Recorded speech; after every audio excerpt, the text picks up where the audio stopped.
Okay, everybody, welcome back. It's time to learn some more Python with Jordan and Jackie. And we are continuing our deep dive into more complicated data types that do fancy, clever things.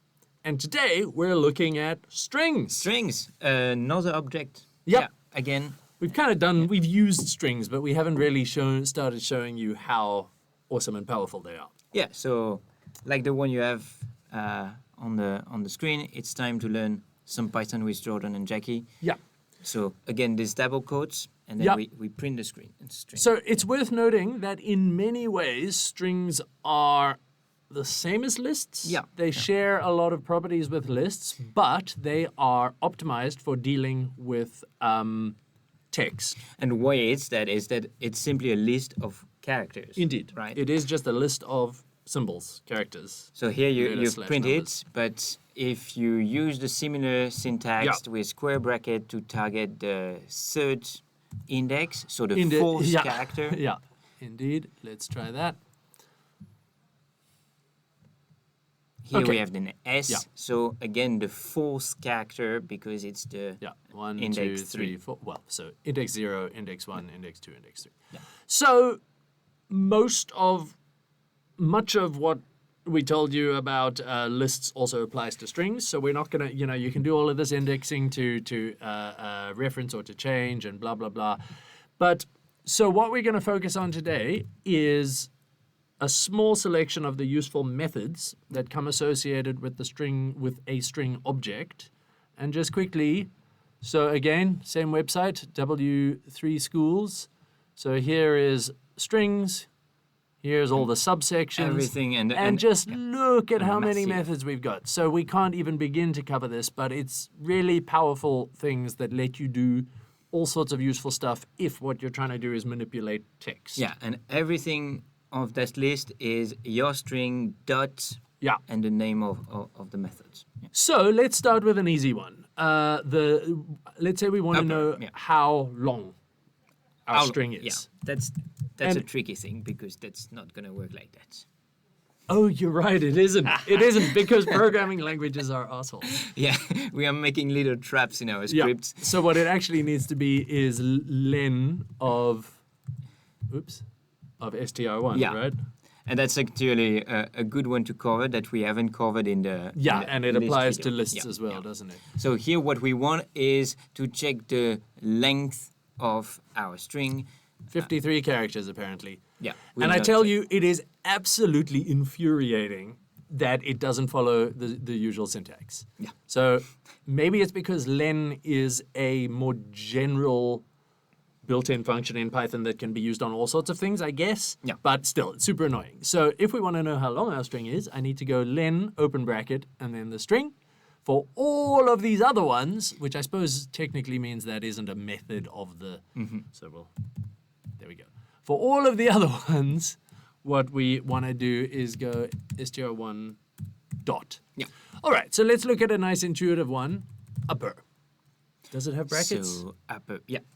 Just empty brackets. Yeah. Yeah. Okay. All methods always need parentheses. And the dot at the beginning. Yeah. But if it doesn't actually need any input arguments, then those are just empty. So can you guess what effect this is going to have? Maybe putting everything uppercase? No. That seems...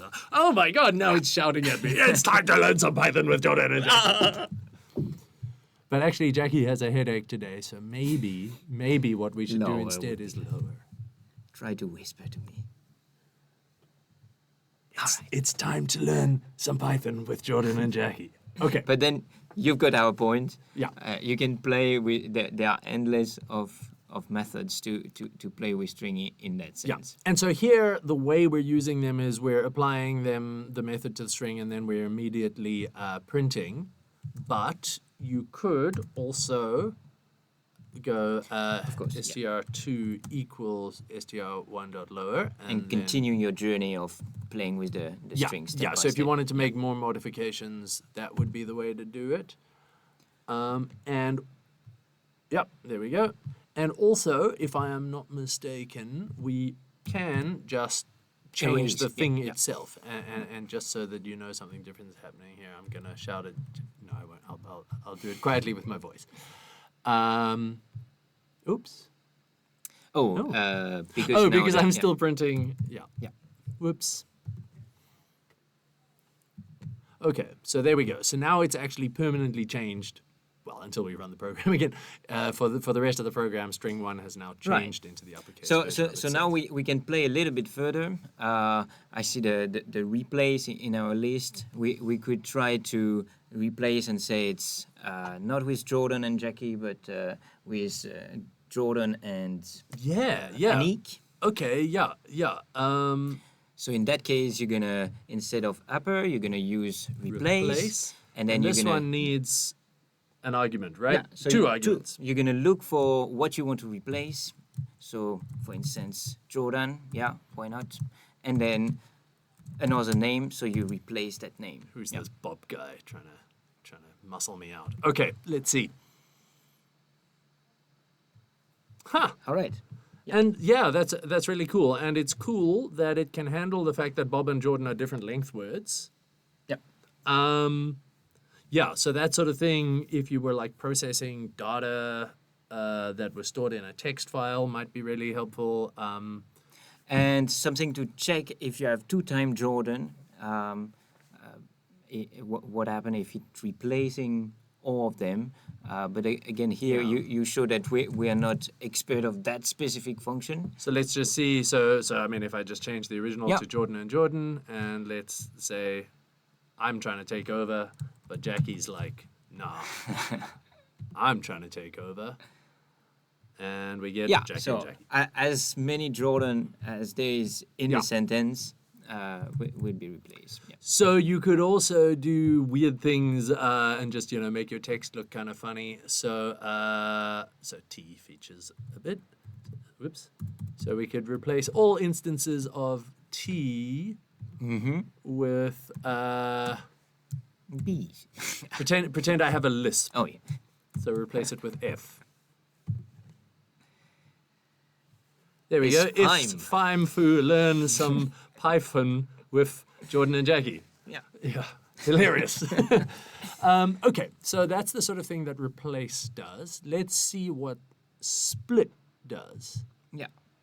So, okay, so split is basically going to be used to break it up, and then you have to say, what do you want to like split it around? And so let's say space.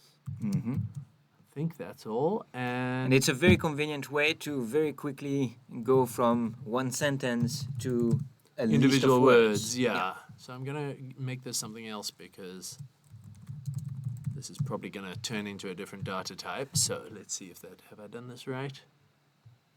Ah. And so we not a very big difference here. So we don't have it's not printing a string anymore, Yeah. but it's printing a list with Of words. Words. So Wow, that's a super list cool. of strings. And so now, if I wanted to know like what was the fourth word of our original sentence, some. So, yeah. Yeah, I can imagine that once you get into it, you can do some really powerful things with this. Oh yeah, and then the last one we wanted to show you was strip, which actually hasn't sort of come up yet. But so there could be situations where you have like, Oh, yeah. I'm struggling to think of exactly why, but where you have text that you want that has some number of spaces around it, and you don't want those spaces. So then I could go string 1 equals string 1 dot strip, which basically just says remove all the white space from either side of it. Well, we are in mu, so so basically here what we're doing is removing all the white space. I think the word trimming would would also make sense. Yeah, would be used in also some languages. apply. We are in the context of mu. Transferring data to a computer, you might have a lot of white space between your data. Yeah. So every time you handle a line of data, you might want to use just strip trim to off the spaces. Yeah. Yeah, okay. So that shows sort of how you go about using these methods and just a few of the, obviously useful ones. But yeah, so really good stuff. You can check whether individual pieces of it are of a certain type. Like, is it a number? So Is it yeah, something you indeed. can print to the We've been screen? talking in a previous video, for instance, about converting string to number. You can actually check before converting that something is a number. This one's pretty useful. It lets you search for something in the string and tell you where it was. Yeah, so many. Really handy stuff. On the more advanced side, many of you won't ever need to do more than just print out entire strings. But if you're interested, have a look. You can do super cool stuff with them. Okay. I think that's it for today. We've got one more video coming, I think, for now on these data types. We're going to do one on dicts. Yep. We'll get to that. Hope you found this useful, and we'll see you next time. Bye for now.